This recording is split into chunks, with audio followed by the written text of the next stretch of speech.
My friend Mike said there's a place to get a beer, it's up the street, it's on the right, it looks like a house. And then I finally saw like the sign that said Forest in Maine. It was such a small, intimate setting. You can't be there without getting in conversations with other people. So you meet people nonstop when you're there. It's almost like fellowship. Like if some people go to church to meet people, we come here and this is where our people.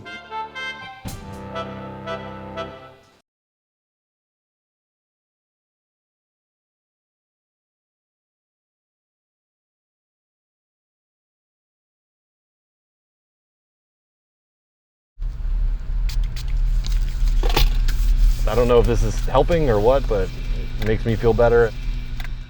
It's very funny seeing all the people out and about. So many people outside yesterday. Maybe one good thing coming out of this. People are enjoying the outdoors a little bit more.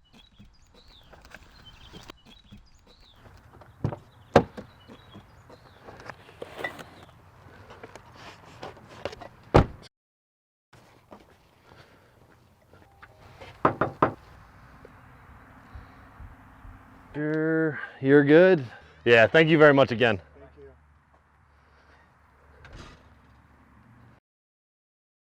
Thank you.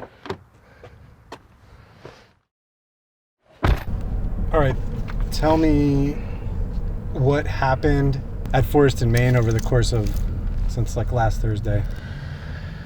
Yeah, so we, right before the mandate hit that the governor said that all restaurants had to close, like literally about 99% of our business is done through our restaurant and our pub. But the day or two before, we decided just for the safety of staff that we were going to shut down operations. And for one day, we just did takeout so people could still come to the pub and get beer to go. We stopped doing all food. And then in the middle of that day, we just realized we got to figure something else out. And we reached out to lawyers to figure out if it was fine for us to deliver our own beer. They got back to us and said, we're good. We had to do a couple things, like the decals we needed to have. There's a few restrictions. We can only deliver our beer, even though we can serve other Pennsylvania products at our pubs. We can only deliver our actual liquid, which not a big deal. Not like we would have a lot of other stuff to deliver, but we decided we're just going to switch only to delivery for the safety of our staff. Honestly, Dan and Gerard, I feel so bad for them. My heart went out to them just because that really meant that they had to make the choice that essentially most of our staff had to be laid off because they weren't going to be able to get enough hours to begin with, and hopefully they can all get unemployment. So really tough decision, but now we're just delivering beer. Yesterday I delivered our first round, and that went just to our hyper local Ambler, Pennsylvania customers that place their online orders. That was pretty smooth. I said it was inspiringly smooth. There was definitely kinks, and we realized some things we needed to change, but the support and like all the friendly faces that we saw, so many of our regulars, I'm not even sure they needed beer yet, but I think they just wanted to show us support and love, and I could see it on their faces, which was really nice. And then today we're launching the first day of deliveries to all of our county, Montgomery County, Pennsylvania.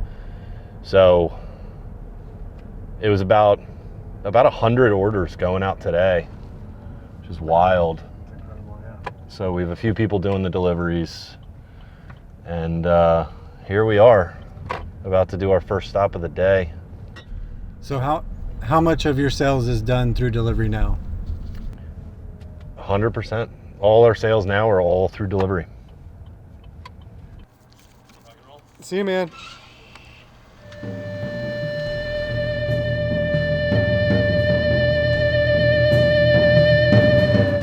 It's been pretty interesting.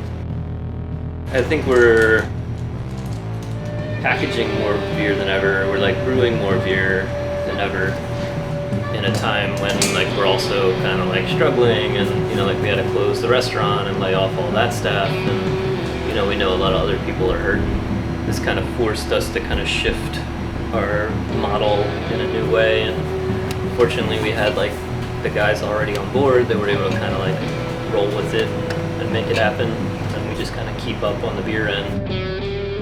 The only real way we've been marketing this is through social media, because people already knew we were here and existed, but now we're reaching them in a different way than we were before, when the only option was for them to like take the train or come out from Philly and like come out to the suburbs and hang out for the day. We're like reaching more people by taking the beer to them than we were when they had to come to us. So in a lot of ways it's kind of like streamlining things on the production side, but at the same time we're still working in a space that was designed for, you know, a pub and like a tap room. And yeah, what used to be customer seating is now just stacks of cans and boxes, and I think it's put a little more structure into our brewing process and scheduling. And again, like Brian's been huge with that and kind of making it all happen. I think it forces us, like whereas before maybe we were thinking like 1 week ahead, a week and a half ahead, now we're maybe a month ahead. Maybe.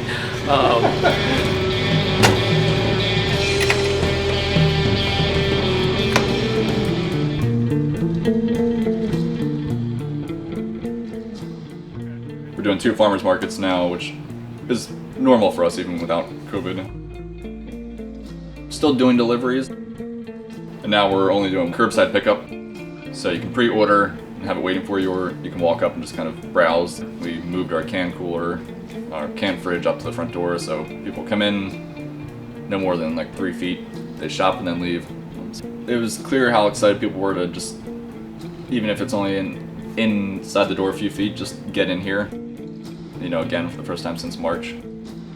The delivery is great, but I think there's something special about coming here and getting it here and just interacting with someone, which is probably unusual for most people at this point. We're brewing a little more beer than we were before the pandemic. Probably 75% of that was sold on site as pints to the customer, but now that we haven't had a customer in here since March 15th or whatever that was, every beer is now canned or bottled and sold out the door to the customer. Yeah, volume-wise hasn't changed much, but the way that we're getting the beer to the customer has changed, and it's just a lot more packaging, which is why this space is full of empty cans and bottles and a lot more labels to be made every week.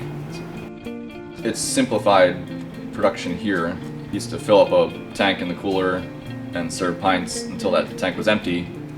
Now it's like you fill up that tank and then can it all the next day. So the tank is full and then empty, and it's a predictable thing. Every week you're gonna empty X number of tanks.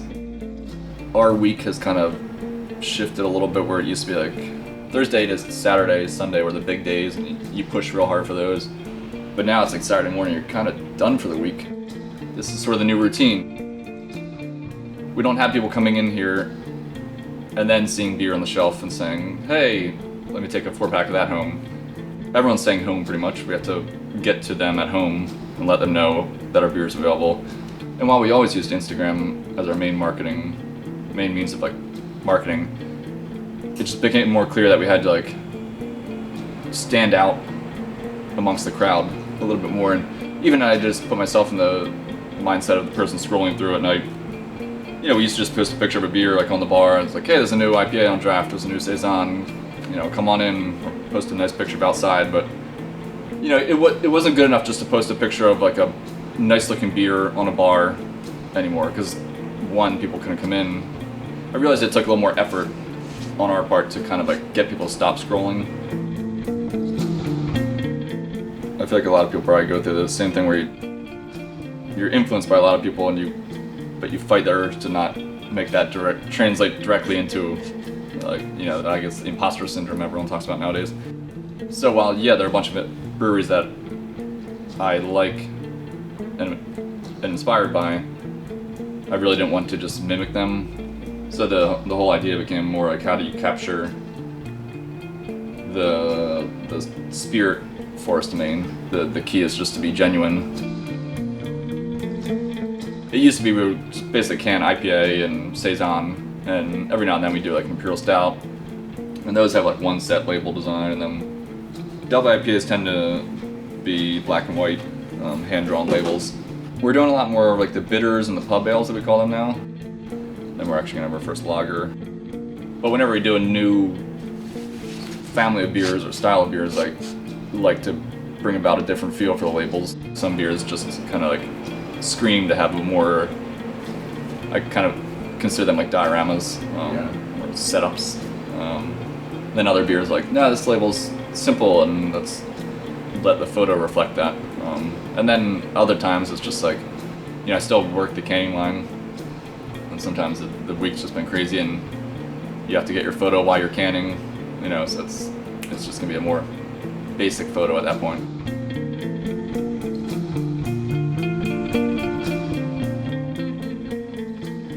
I miss having these places open, but it's freed us up a lot. It's taken a lot off our minds, remember on the first Friday nights in COVID when we like sold out of all our beer for the day or the week, and it was a miserable 45-degree rainy Friday night, and I just texted Gerard, I was like, man, business would be awful tonight. Like, it's so nice not to have to worry about, just like the fact that the weather would crush our business. And meanwhile, we had just sold all that beer that day. Again, it's very sad. Yeah, so it's weird.